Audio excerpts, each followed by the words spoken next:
Pradai, su praėjusiu kartu lyginant, vaizdelis čia kur kas geresnis, papasakok, kaip vyko visas procesas.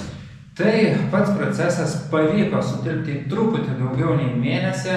Žinoma, buvo tų iššūkių, tai yra užsakomas prekes, langas, kurį tikrai per kelias dienas nepagamina. Nebuvo visiškai standartinis išmatavimas. O šiaip tai išvalėme, kaip jau buvo filmuota praeitose rodytose serijose, išvalėme nuo visų suodžių, pašalinome atsilupusius tinko gabalus ir viską, kas buvo utilizuoti, neutilizavome. Tuomet atėjo mūsų apdailininkai, ištinkavo sienas, nes buvo ganėtinai stipriai pažeistos nuo karščio ir ugnies.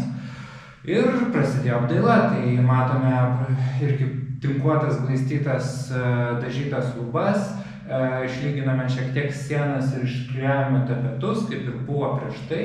Paklojame naują grindų dangą, šiek tiek teko ir palyginti grindis, nes buvo šiokių tokių nelygumų, sudėjome grindjuostes, nudažėme radiatorių ir pakabinome šviestuvus. Žinoma, prieš tai pakeitėme dar prieš visus remonto darbus ir elektros instaliacijos apdegusius gabalus, kaip sakoma, reikia sutvarkyti taip, kad nekiltų antras gaisras dėl elektros instaliacijos.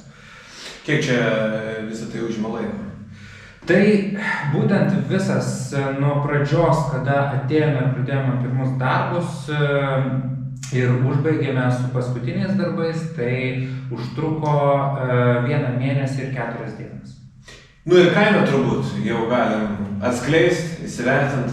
Tai dėl kainos, jeigu būtų žmonės turėję draudimą ir mes paskaičiavome tokią realią atstatymo sąmatą, kaip paprastai kainuotų, tai buvo 6850 € suapvalinus.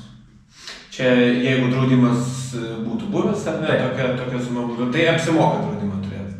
Tikrai apsimoka ir tikrai tokios išlaidos daugelį šeimų netikėtos, manau, yra sunkiai pakeliamos, taip netikėtai, o kita vertus džiugu, kad šiai šeimai būtent galėjome padėti ir visgi visus darbus pavyko atlikti nemokamai ir šio buto savininkam nereikės mokėti nei cento.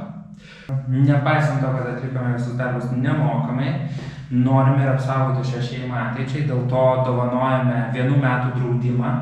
Kaip tik reikalingą dalyką. Taip, kad jeigu kas nors nutiktų, jie būtų apsaugoti ir jeigu kas nors atsitiktų, ar vamzdis trūktų, ar kaimynus uždėtų, tai kad taip pat turėtų ir civilinę atsakomybę, tai tikimės, kad nieko nenutiks ir galės ilgai ir laimingai toliau gyventi čia, nepatirti jokių negandų. Gerai, tikėkimės taip ir bus, puikiai padirbėta. Jeigu norite prisidėti prie viešosios įstaigos Turiu žalą veiklos, galite paaukoti nurodytais būdais.